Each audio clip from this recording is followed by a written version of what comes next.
DailyWire Plus is half off for Cyber Week. DailyWire.com/cyberweek. A left-wing Australian journalist is charged with leading an international satanic child sex abuse ring. Joe Biden defends President Trump's policy of blowing up Venezuelan drug boats. And MSNBC accidentally admits that mass migration constitutes an ethnic cleansing of the American population. Oopsie daisy. I'm Michael Knowles. This is The Michael Knowles Show.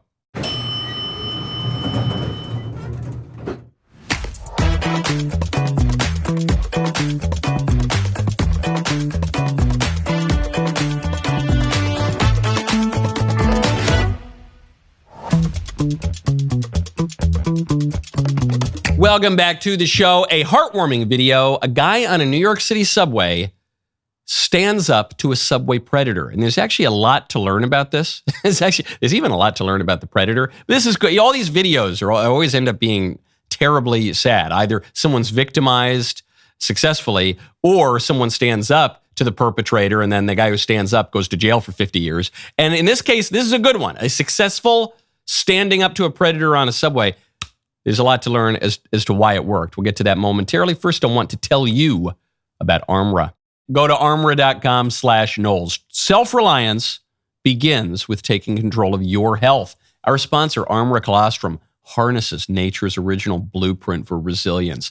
It's packed with over 400 bioactive nutrients. Colostrum fortifies your gut and strengthens your immune system from the cellular level up. When you invest in your health, you invest in your ability to show up fully, think clearly, stay in control no matter what comes your way. Our bodies are under constant assault. Toxins, processed foods, relentless stress. Your gut is your first line of defense. Most supplements only address part of the problem. Armra Colostrum is different. It's a bioactive whole food, a pure concentrate of bovine colostrum that is sustainably sourced with a commitment to calf-first sourcing. Mr. Davies, who is a bit of a Giga Chad, I have to admit, he swears by colostrum. Right now, we've worked out a special offer for you. Right now, you get 30% off your first subscription order. You go to armra.com/Knowles, K-N-W-L-E-S, or enter Knowles, K-N-W-L-E-S, to get 30% off your first subscription order. ARMRA, spells armra.com/Knowles.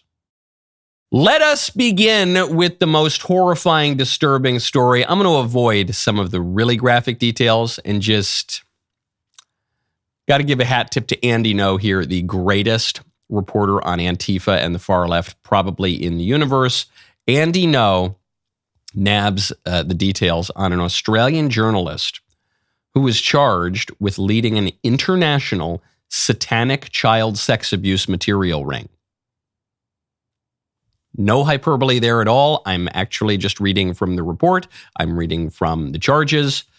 An Australian journalist promoting LGBT, LMNOP stuff leads not just a child sex abuse ring, a child sex abuse material ring, once known as child pornography, and not even just child pornography, satanic child sex abuse material.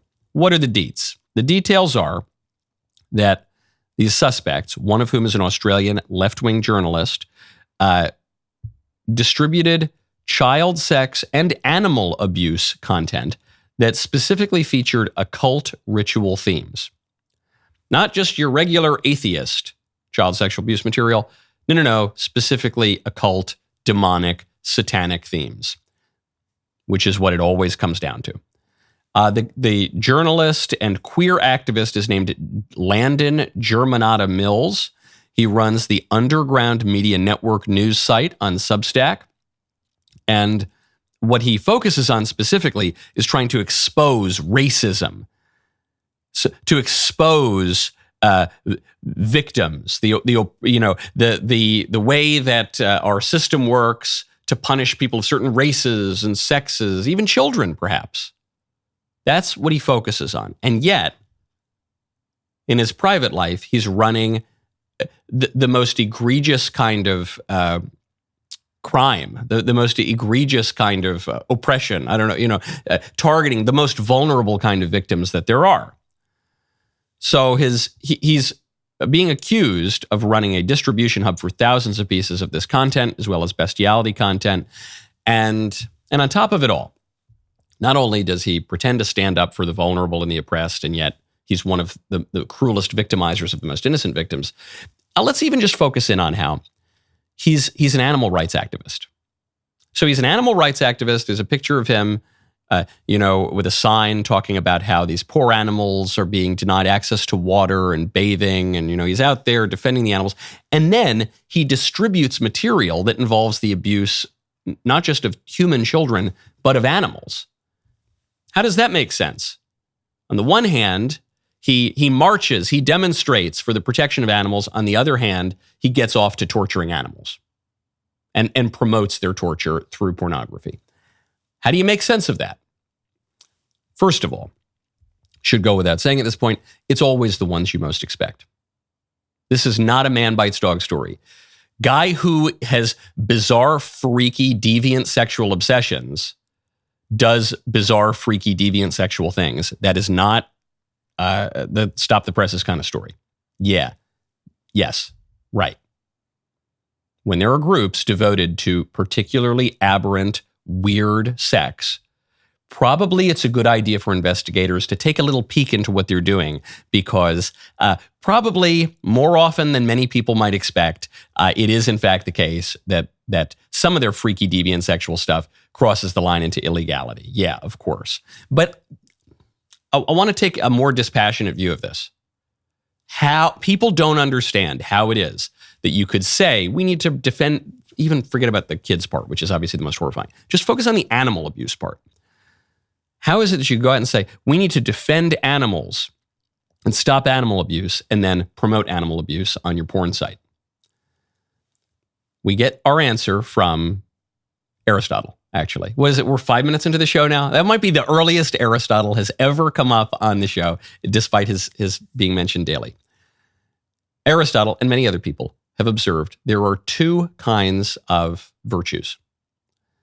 There are intellectual virtues and there are moral virtues. So intellectual virtues involve things that you know, and it can involve practical wisdom, for instance. But then there are moral virtues. Virtues like courage, generosity, the virtues of character, of habit that typify the things that you do habitually. Those two things are not the same. One does not necessarily imply the other. You see this especially with religion, and this is where I think it's really relevant to a lot of us. You can know everything about religion. You can't know everything about God, but you can know basically everything that a human being can know about religion. You can have a triple PhD in theology, and you can go to hell. Knowing a lot about religion does not imply that you are actually doing religion properly. You can have read every book by Hans Urs von Balthasar and Saint Athanasius and everybody in between. And you can also just sin all the time and not have repentance and not avail yourself of the sacraments and not pray. That's entirely possible. And it is not enough to know. The Gnostic view of religion and politics and human nature says that all you need to do is get the secret knowledge. This is what a lot of conspiracy theories appeal to. And this is why conspiracy theories are particularly popular in particularly Gnostic ages, is because a conspiracy theory tells you you don't have to do anything. You just have to know the secret knowledge. And once you are initiated into the secret knowledge, then you have a special place. In a way, you are saved from the corruption of the world. Corruption which in some ways impels and gives rise to conspiracy theories, and corruption which is real. There is real corruption. But that's not enough. Knowing is not enough. You actually have to do it. And that's what's going on with this guy. This guy, allegedly, I have to say allegedly, of course, this guy knows that at least he knows it's wrong to abuse animals. He might not know it's wrong to abuse kids, but he knows it's wrong to abuse animals. And he does it anyway, because he has not cultivated those moral virtues. And the two are really supposed to go together. This is why when we educate kids, we're supposed to educate them not just to know their 2 + 2 = 4, but also to be polite to their elders, but also to be diligent about their work, also to eat in a measured way and not be sloppy and not be messy, because if you want to have a functioning society, if you want to have a functioning person, you have to know things and you have to have the discipline to do the right thing. which is why freedom is not, as we all pretend, just choosing, but freedom is in fact willing, which is based on knowing. That's where it comes from. You can choose the liberal version of freedom, but you might end up like this freak journalist in Australia doing horrible things, and at least one hopes being held to account. Speaking of practical virtue, I'll give you a great example of this. A guy in a New York City subway who sees another guy go up to a passenger and start harassing him. So this predator comes in the subway, says, "Hey, what you looking at? Hey, what you looking at? Who you smiling at?" And he's harassing this guy, and the guy on the subway is just trying to ignore him. And then enter our hero who starts filming this, and he goes, hey, why are you talking to that guy? Why are you trying to pick on that guy? How about you talk to me instead? Bro, he's not worried about you. He's smiling, living his life. You want to bother him. Pick on somebody that's like that. I'm like that. Ask me why I'm smiling at you. Ha, I'm smiling at you. Ask me that. You want to ask somebody that's not doing shit, minding his business. Ask me. I'm like that. No, you threaten him. I seen that. I'm like that. Ask me. Ask me why I'm smiling at you like that. Ask me why I'm smiling at you like that. Oh, all right. You pick and choose your battles. He was minding his business, not even paying you no mind. You's a bitch. And I hope you know that. Okay. Exactly. I love it. Give this guy the keys to the city. I love this. Is a beautiful video. What is he saying to him? We don't, obviously he starts recording after the incident occurs, but the alleged perpetrator here doesn't dispute the details of the incident. What happened? The guy comes on, and I've ridden a lot of New York subways for a long time, and you see this kind of guy. Some crazy guy comes on, not even necessarily crazy, just undisciplined, just vicious, just a guy who wasn't raised right. And he comes on, and often he'll put his music really loud. Often he'll start making a scene. He'll be acting in ways to get negative attention. And then the moment anyone even looks at him, that's what he wants. He turns, he goes, "Yeah, what you looking at? Yeah, what you looking at? Get over here. Yeah, go." And often there is a racial element to it. There, it just is. It's just practically, that's how it goes. "What you looking at, white boy? What you looking at?" And the guy, it's not always a white guy, but somebody, he looks, he's, "Oh, no, nothing, not me, nothing." "Yeah, what do you, come on." He's just and the guy's just trying to pick a fight. So in this case, someone else intervenes. He goes, hey, what are you doing? And in this case, the guy who's intervening is obviously black. You can hear it from his voice. He goes, "What are you doing? Why are you picking a fight with that guy? How about you pick a fight with me instead? You want to pick a fight with me?" Because that guy is just minding his own business. And you looked that guy up, and through your prejudice, which is accurate prejudice, you realize that guy doesn't want to fight you. And he will do everything he can to avoid fighting you and avoid conflict. So you picked on him because he's an easy target. But look at me. I'm crazy. I'm a crazy guy. I'm the kind of guy who starts filming predators on subways and starts picking fights with them. So how about you talk to me? You didn't like that he was smiling at you? I'm smiling at you. Tee-hee-hee-hee. Ha-ha-ha-ha. You going to pick a fight with me? Someone who you are assessing right now is obviously not averse to conflict. I love conflict. Go ahead, make my day. You want to? No, you don't. You're a bitch is what you are. And then I love my favorite line in there. He goes, "And I hope you know that." I hope you know that because you're about to go viral. But the most important line in there is not even, "I hope you know that," or "you're a bitch." The most important line in there is he says, you pick your targets. You pick your targets very carefully, and you pick weak targets. You pick a fight that you know 100% of the time you're going to win. And sometimes, look, that works for you all the time. Sometimes, though, other people are going to intervene. And there are a lot of political lessons here. And really, this one, maybe I'm going to get in trouble for this. I actually want our side of the aisle. I want us to learn the political lesson mostly from the perpetrator, actually, because the perpetrator's smart in his own way. There's a meta-political lesson. There's an overarching one. How did the guy who intervened get away with this? He only got away with it because he's black. Had a white guy come in there and started filming a black alleged perpetrator and say, "Hey, man," I don't know, let's say he's like a Southern Marine white guy. Let's say he's like Daniel Penny. I don't know. He's like a Marine. He's a tough guy. He's trying to protect people. That guy would go to jail.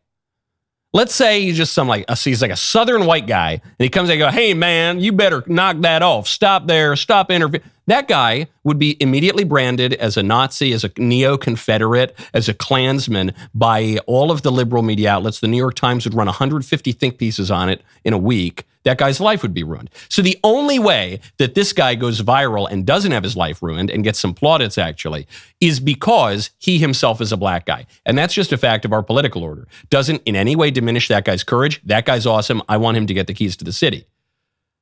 But it tells you something about our political order. There are racial hierarchies within our elite society, and certain people are treated differently than other people. That's a fact.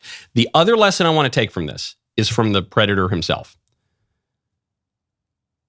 who does pick his targets carefully. All of us in politics need to pick our targets carefully. We need to pick battles that we know we can win. And we need to pick weak people as our political enemies. And when we really want to go in and get them, this is advice that comes all the way from Baudelaire up through The Wire, which is if you come at the king, you best not miss. You got to pick weak targets, and you got to pick issues that we can win on. And you can try to drag in the less popular issues too. But when you go in for the political rhetorical kill, you got to pick big winning issues. Trump is very good at that. This is how Trump has put Democrats on the wrong side of virtually every 80-20 issue in the country. Much to learn about it, though. Acknowledge political reality to begin with, and then pick weak targets. Yeah, pick weak, not in an unjust way like the perpetrator's doing here, but within the confines of justice and the constitutional order and, apple pie and hot dogs on the 4th of July. We got to pick weak targets. We have to pummel them into the dirt. We have to completely destroy them. We need to gain more political power, and that's the only way that you're going to transform the political order for the better. Okay. Speaking of identity politics and MSNBC, MSNBC has just made an unbelievable accidental admission.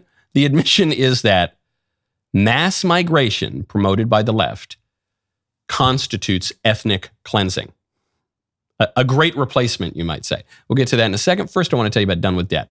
Go to donewithdebt.com. This episode is sponsored by Done with Debt. What if you could give yourself one gift this holiday season that really matters? Like finally breaking free from the weight of credit card debt. Here's something most people don't realize. This time of year creates a unique opportunity. As the year winds down, credit card companies and lenders are rushing to close their books. They're settling past due accounts, writing off bad debt, cleaning up their new records before the new year hits. If you are carrying credit card debt or unpaid bills, creditors are often more willing to negotiate right now. You might actually have more leverage than you think. That is where Done with Debt comes in. They understand this timing inside and out. They know when lenders are under pressure. They know how to use this knowledge to negotiate aggressively on your behalf. The goal is simple: to help you escape crushing debt and sky-high interest payments without bankruptcy, without taking on new loans. Get it done right now. Do not allow yourself to be crippled and enslaved by debt, which a lot of people are. It's kind of how the system's set up right now. Get started, because your leverage may disappear at the end of the year. Chat for free with the Done with Debt specialist at donewithdebt.com. Donewithdebt.com. That is donewithdebt.com. MSNBC, it's now called MS Now, but it's the same network. MSNBC, there's that woman, Nicole Wallace, goes out, interviews some lib, and they decry Trump's mass deportations. And they say the mass deportations are not just unjust, not just unconstitutional, not just racist. Actually, the mass deportations of illegal aliens from this country constitute ethnic cleansing. Very few of the people being rounded up are actually guilty of any crimes. Yeah. I mean, there are some, and that's where the public support is, but the vast majority of people they're deporting have committed the civil offense of being here illegally, and some of them not even that. Yeah, some of them are American citizens. I think what's really important to contextualize this in the big picture, which is the White House is embracing ethnic cleansing. I mean, that is what is happening here. This is make America white again. And it's sort of by any means necessary. It's under the auspices of immigration reform and getting the garbage out. But it's really about targeting black and brown people and allowing white Afrikaners into the country. I mean, those are the priorities of this administration. Okay. Before we get into the specific charge that the White House is engaging in ethnic cleansing and wants to make America white again, whatever, let's just get to her claim. She says it is ethnic cleansing to change the demographics of a country by kicking people out. What, therefore, would we call it when you change the demographics of a country by bringing people in? What phrase would we necessarily have to use for that? It would appear that MSNBC is now embracing not only the notion of the Great Replacement theory, which we're told is a horribly racist conspiracy theory. It would appear that MSNBC is going even further and saying that the mass migration policy pushed by Democrats constitutes an ethnic cleansing of Americans. That is the only conclusion we can come to, according to their logic. They say, well, when you radically change or even moderately, as would be the case with mass deportations, when you in any way change the demographics of a nation through an intentional policy, you are engaging in ethnic cleansing. So whether you do it by kicking people out or bringing people in, that would be immaterial. The result, the thing that constitutes the actual ethnic cleansing, would be precisely the same. And when they tell us what they're doing, I guess we ought to believe them. They say it is an ethnic cleansing. Okay. Then they say that's what the White House is engaging in. Now, again, what the White House is doing is something that every president I was going to say up until Barack Obama, but even including much of Barack Obama's administration, every president, maybe up until Joe Biden, you would have to say, did and said that they were doing, which is we need to kick out people who have no right to be here because the immigration law is one of the most basic laws in the country. If a country can't determine who comes in, then you're not even a country. You're not even a nation. You don't have a border. So that's all the White House is doing. It involves mass deportations instead of minor deportations now because the Democrats ushered in so many. And then they go further. They say they want to make America white again. Again, no evidence of that whatsoever. The one example they're using, bringing in a small number of white Afrikaners from South Africa, would, if they actually believed their own ideological criteria, would be one of the clearest examples of people we should bring in. Because what the Libs always say is that we need to bring in people because they're refugees. Now, they're not really refugees. 99+% of the illegal aliens that they bring in are economic migrants. They're not just fleeing political persecution in a place like Venezuela or Nicaragua. They're coming here because they want to make money. The proof of that is they don't stop in any of the many countries along the way before they get to America. And they don't stop there because those other countries are poor and America's rich, and they want to come here and they want to, best case scenario, make a lot of money on their own. And more frequently, they want to just use our welfare systems. But if you do care about refugees, then look at South Africa, where they chant that they want to kill the Boer, kill the farmer, shoot to kill, and you have these mass murders of the white farmers here because they are white. They're as oppressed and persecuted a group seeking refuge as anyone you could pick. The reason MSNBC doesn't like them is because they're white. So then it comes to this racial politics. And then it raises a further question. Because the Trump administration manifestly is not trying to make America white again. However, what if they were? America was, 90% white for all of our history? And then after 1965, the Democrats had a massive shift in their immigration law. And they specifically tried to bring in fewer white people and bring in a lot of non-white people. And that changed the demographics of the country such that the country now is about 60% white and the numbers keep declining, in part because we don't bring in white people, but in part, or many white people, but also largely because white people don't have kids. So if we remain agnostic on this question of whether that is good or bad, I guess we would have to ask, why is it good? Why does the left always celebrate when America becomes more non-white, black, brown, Asian, subcontinental, whatever? Why do they celebrate that as a positively good thing? But why do they say it is absolutely beyond the pale and hateful if someone were to want to make it more white? Because what it comes down to is not a matter of ethnic cleansing, to use their phrase. It's not even a matter of changing the demographics. What it comes down to for these people is white bad, non-white good. That's what it's coming down to. And they're admitting that. They're admitting that now. And so we all say that we find that ugly. Even on the left, they kind of say that they find that ugly, even though they're advancing it. But if that is where the political fight is right now, then it seems kind of silly to decry tribalism or to decry racial identity politics in the abstract, because we have it. We just have that. You know, in a battle, your opponent gets a say, and the left wants that, and the left has made that their top political priority, and the left is now admitting to ethnic cleansing on MSNBC. Okay, I don't know how much more blunt they could be about it.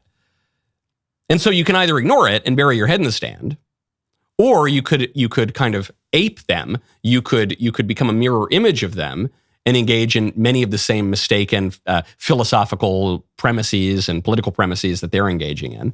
You could be, I don't know, become a brown shirt or a black shirt or something like that. Or you could deal substantively with the issues of immigration and say, no, we don't want a lot of immigration because that creates political problems. And actually, some groups are more easy to assimilate than others. And it's a lot easier to assimilate English people than it is to assimilate Somalis. And that is because they believe things.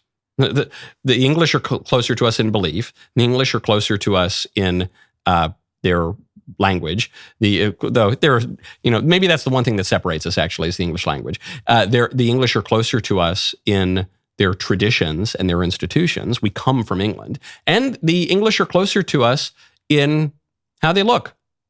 That's part of it. That's true in every other country in the world. And that's true here. And it doesn't mean that you can't assimilate people. Obviously, assimilation can be done well and can even be good. I mean, Ruth assimilates from the Moabites into the Israelites, and she's in the genealogy of Christ. So it can happen, but we have to be careful about it. And we have to acknowledge some groups are easier to assimilate than others. Some groups are really helpful to America. Some groups are not really helpful to America. And we do need to make distinctions. And everyone's already doing it, or at least the left is already doing it. And so we can either ignore that or we can deal with it seriously. You see this going on. What is going on in Minneapolis right now could have been a Monty Python or Saturday Night Live sketch 20 years ago. Instead, it is the political reality out there. We'll get to it in a second. First, I want to tell you about Preborn. Go to preborn.com/Knowles. This Christmas season, you could help change a life. 2 lives, actually. Picture a young woman who just found out she's pregnant. She wasn't expecting it. She's scared. Maybe she doesn't have much support. She's not sure what her options are. That is exactly who our sponsors, Preborn Ministries, are there for. They offer free ultrasounds and counseling to women facing these tough decisions. Sometimes just seeing that ultrasound and talking to someone who cares makes all the difference. If you are looking to give in a meaningful way, a way that will really have impact for generations, this is worth considering. Think about Steve Jobs, Celine Dion, Steph Curry. All unplanned pregnancies. Maybe you were too. Maybe someone you love was. Life has a way of working out differently than we expect. When a woman faces that difficult decision, Preborn is there to help. When a woman sees her baby's ultrasound at Preborn, everything can change. That moment gives her the courage to choose life. When a woman sees that ultrasound, it doubles the baby's chance at life. $28 can sponsor an ultrasound, and right now your gift is doubled through a matching grant. I support this organization personally. I think you should too. Give what you can. Donate. That's pound 250, keyword baby, or go to preborn.com/Knowles. How is assimilation, mass migration, a sort of a colorblind melting pot working out in Minneapolis? Well, let's check in on this press conference from Minneapolis Mayor Jacob Frey and I can't even tell the guy's name. You'll find out why in a second, but a Minneapolis police officer, police chief. I can't tell, and here's why.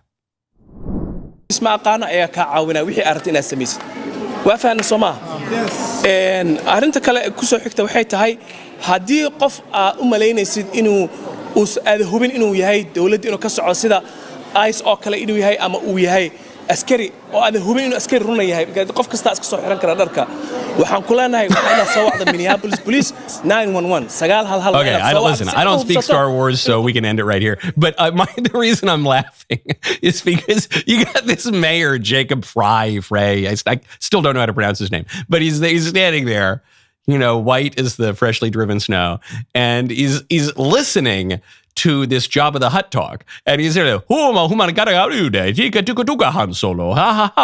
and there's Jacob Frey, and he's listening, and he's kind of nodding along. Yes, wow, that was a very good point. Jabba. Yes, wow. That Boba Fett. Yes, of course. Buddy, you don't understand a single syllable that this guy is saying. And you have to engage in this farce. You have to pretend like you do, because you have to pretend like any of this is normal. So what I am told that the Minneapolis policeman was saying, the Somali Minneapolis policeman, is that the Minneapolis Police Department would back the Somali migrant community over ICE.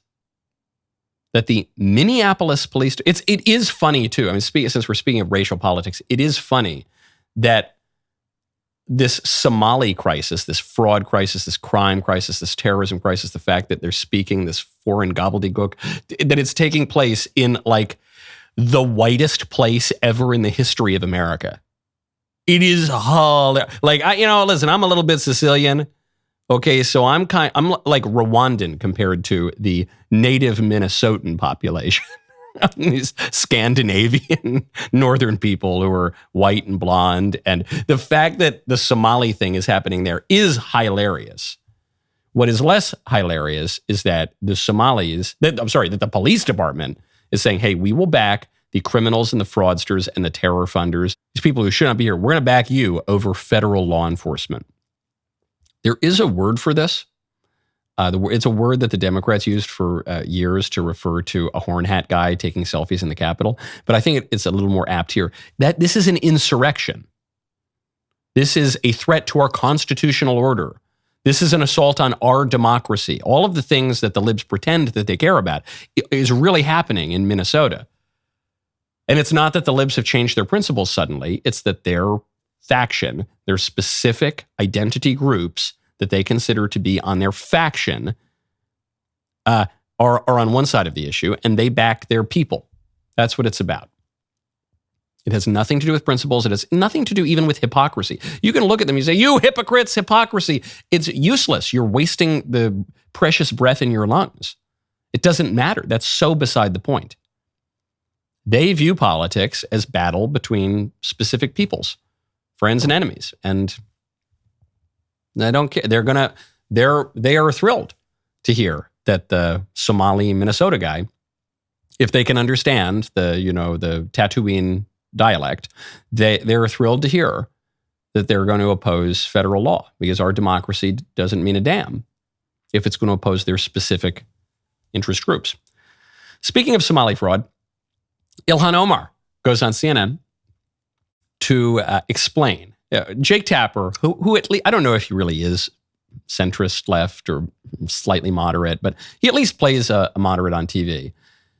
He comes out and he says, look, I think Jake Tapper plays the moderate in part because the left makes it so hard to defend them that he's exasperated. And he says, hey, guys, come on, give me something to work with here, okay? I started my career in Democrat politics. I'm supposed to be a down-the-middle newsman, but you're making it so hard to please.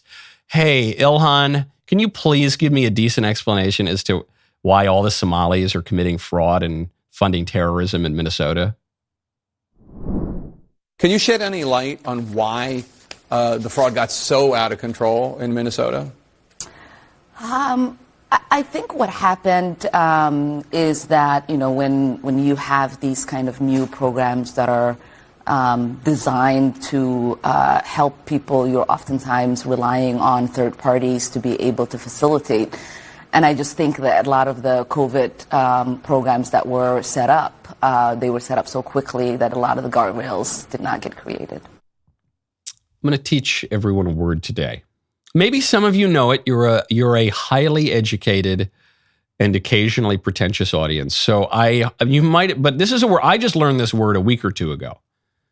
Tergiversation. Ilhan is tergiversating here, baby. That is some high quality grade A tergiversation. Tergiversation is speech that evades, that dances around the main point, that does everything it can to obscure, to sound like you're saying something when you say nothing at all. That's what Ilhan's doing here. Hey, Ilhan, how come your constituents were defrauding all the taxpayers and funding foreign terrorists?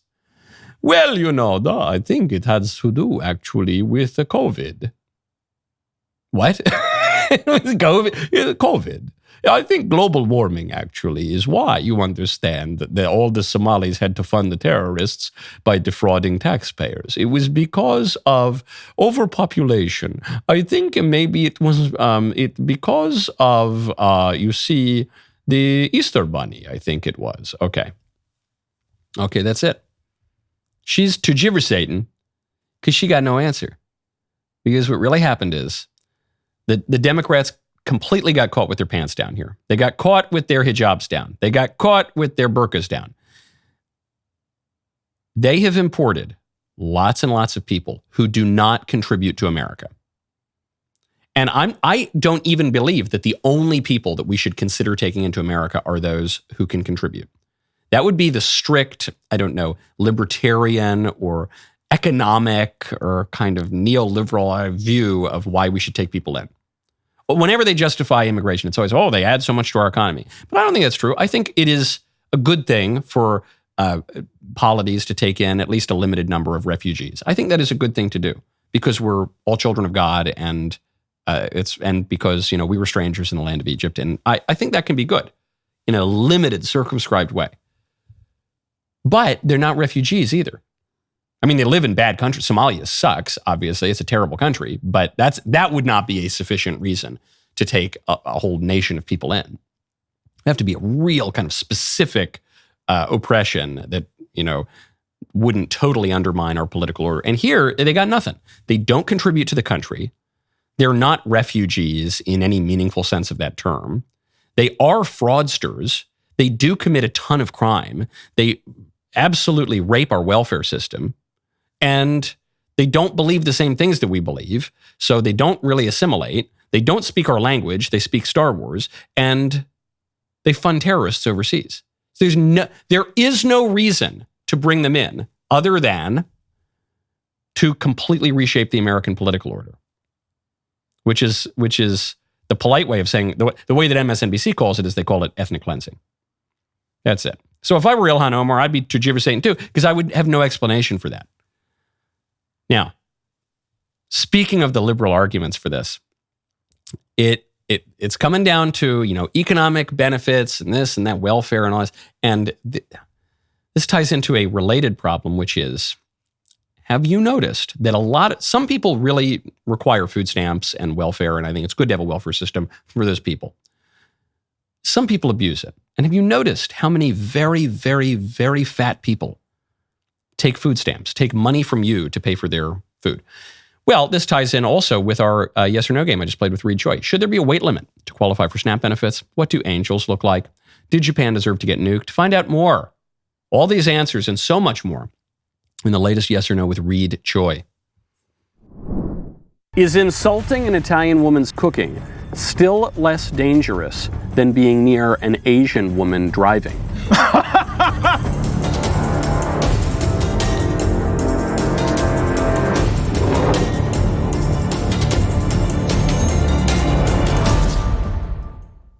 Watch the full episode right now on the Michael Knowles YouTube channel for the uncensored ad-free version. Subscribe to DailyWire Plus. Our biggest deal of the year is here right now. DailyWire Plus for half the price. Every show, every investigation, the docs, the movies. That includes Pendragon Cycle, Rise of the Merlin, premieres January 22nd on DailyWire Plus. All access members get episodes 1 and 2. Christmas Day, 50% off right now, dailywire.com/cyberweek. Last little bit on the Somalis. I don't mean to beat up on the Somalis too hard. It just gives this opening to talk about this huge issue that the voters have been voting on, now the majority of voters, for a decade, which is, do these migrants contribute to our economy? Obviously, the Somalis, they're defrauding the taxpayer. They're taking all this money. Well, now the liberals have caught up. They've got their response, and their response is to say, no, they actually drive economic growth. Here is from KSTP in Minnesota. They say Somali Minnesotans drive economic growth, and they actually pay $67 million in taxes annually. They're really good. The reason we need to take them is not because their country's terrible. It's not because they're poor and oppressed. It's because they're really helpful to us. Are they? The Somali population, let's just look at the key statistics. roughly at least 40% have no education, are unemployed, and are on food stamps. At least 40%. And then when you look at the number that are in poverty, it's almost 60%. They do not contribute to the economy. They are net takers by a lot. Is there any argument other than that to make for them? Not really. Okay, so the humanitarian argument is out. The economic argument is out. The argument from the melting pot argument. Well, even some of the arguments you often hear is, well, they bring great food. The Somalis don't even have food. They don't even have good. What is Somali food? I like tacos. Okay, there's an argument for Mexican immigration. I sort of like tacos. They're not even. It's not top 10 for me, but whatever. Tacos can be nice every once in a while. But what's the argument for? There's none. And they're told not to assimilate. They're just told to do their own thing, speak their own language, take over the police department. Now, speaking of food stamps, there's a foreign lady who was just interviewed by a local Fox affiliate. A foreign lady who is, I never would make fun of a woman's appearance. I certainly don't intend to. But a foreign lady who is not the skinniest goes on, local Fox affiliate, is asked about a change to food stamps that would require a work requirement. And the work requirement would be 80 hours per month, not 80 hours per week. I know a lot of people who work 80 hours per week. I know people in this building who work 80 hours per week, but not 80 hours per week, 80 hours per month. So that's 20 hours or less per week. That's part-time employment. That's 4 hours per day and you get your weekends off. She says that's way too much. I don't think it's fair that he do that, but... And you were saying you think it's going to hurt a lot of people? Oh, yeah, definitely. Definitely it's going to hurt a lot of people. Because you never know, you know what? Especially now that we're in the holidays and everybody wants to have a good dinner and everything. And if you don't give it to them, it's going to be really hard. It's very sudden and it will affect people. It's very, so then it cuts to this guy, young guy working obviously seems able-bodied. It's very sudden. It's very hard. And so I don't ever make fun of people's appearances. I don't. But it is notable that when you look at food stamp recipients, they're not starving most of the time. Most of the time, they're not starving. And so you say, well, do you really need this? Some people really do need it, and I'm not a libertarian. If you've taken one thing away from this show, it's probably that I'm not a libertarian. So I do think it is good for the government to support poor people. Look, the way our economy is built, there's always going to be some unemployment. There has to be some unemployment so that there can be elasticity in the job market and people can go and switch jobs. And so, yeah, that's already built in. And so therefore, I think you have a political obligation to take care of those people. Our Lord tells us the poor will always be with us, and that means that we do need to take care of the poor. You don't want to crowd out private charity. You don't want to crowd out the churches. That's one practical worry about welfare programs. But some modest and well-ordered welfare program, I think, is good. But how offensive is it to Americans when some lady walks out there, a lady who's not starving, with a foreign accent, and says, yeah, I think it's just terrible to expect people to work 20 hours a week. I mean, I want a good dinner. And if you're not going to give me a good dinner, come on. Can you imagine? It's outrageous. Right? How many Americans are working a lot more than 20 hours a week who are not getting a penny from the government? That leads to, the real fancy people on the left and on the right, Chamber of Commerce types, they say, this anti-immigration, this is nativism, this is xenophobia and nativism, driven by a resentment from the white working class, not just the white working class, by the way, but by the working class broadly, perhaps. It is a totally understandable resentment. I personally resent it when people come to this country, usually illegally, and they come here and they have a thick accent, and then they say, hey, if you don't give me food without even making me work a tiny little bit ever, you're a bad person. Yeah, I do resent that. I resent that. It is normal to resent it. There is something wrong with you, actually, if you don't have a little hint of anger at that. And the rational conclusion to draw is we need to kick a lot of those people out. Now, speaking of Trump's policies, one last bit I have to get to because it's a big news story. You know, Trump has been targeting Venezuelan drug boats, and this has become a big problem according to the Democrats. They want to try Secretary of War Pete Hegseth at The Hague for war crimes. They say he's committing war crimes because he's blowing up these narco-terrorists in Venezuela, off the coast of Venezuela. So this is really, really... You cannot do this. This is not that fascist authoritarian Donald Trump. He has changed our constitutional order. He is now using the military to target the poor narco-terrorists. And we need to stop him now.